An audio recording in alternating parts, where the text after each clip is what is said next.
ஒரு 5, 6 வருஷமா 2 காலுமே சரியா நடக்க முடியல. ரொம்ப முட்டி பெயின் ஆயிடுச்சு. கால ஆப்ரேஷன் பண்ணா தான் சரியாகணும். வேற ஒண்ணும் பண்ண முடியாதுன்னு சொல்லிட்டாங்க. என் பேரு பாண்டியம்மா. வடபழனிலேருந்து வரேன். ஒரு 5, 6 வருஷமா 2 காலுமே சரியா நடக்க முடியல. ரொம்ப முட்டி பெயின் ஆயிடுச்சு. நான் அங்கங்க போய் பார்த்தேன். டாக்டருங்க எல்லாருமே பார்த்துட்டு கால ஆப்ரேஷன் பண்ணா தான் சரியாகணும். வேற ஒண்ணும் பண்ண முடியாதுன்னு சொல்லிட்டாங்க.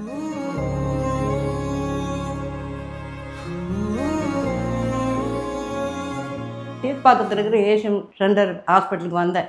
அங்க டாக்டர் என்னம்மா என்னன்னு கேட்டாங்க. இந்த மாரி சொன்னேன். இப்படி இருக்கு சார். கால் 2 நடக்க முடியல. ரொம்ப பார்த்துட்டேன். எங்கேயும் சரியாகல. இப்போ வந்து டாக்டர் ஒரு சின்ன ஊசி தான் எனக்கு போட்டாங்க. 2 காலுமே சரியாயிடுச்சு. நார்மலா எப்போதும் போல இருக்கிறேன். உங்களுக்கு ரொம்ப நன்றி டாக்டர். எனக்கு ரொம்ப கஷ்டமா இருந்தது. இப்போ எந்த பிரச்சனையும் இல்லாம நல்லா இருக்கிறேன். நல்லா நடக்கிறேன். டாக்டர் எனக்கு நல்லபடியா அந்த ஊசிய போட்டு எனக்கு கால நல்லபடியா ஆக்கிட்டே முட்டிய உங்களுக்கு கோடான கோடி நன்றி டாக்டர். எனக்கு நல்லா ஆக்கி தந்த அந்த ஹாஸ்பிட்டலுக்கு எனக்கு கோடி நன்றி எனக்கு.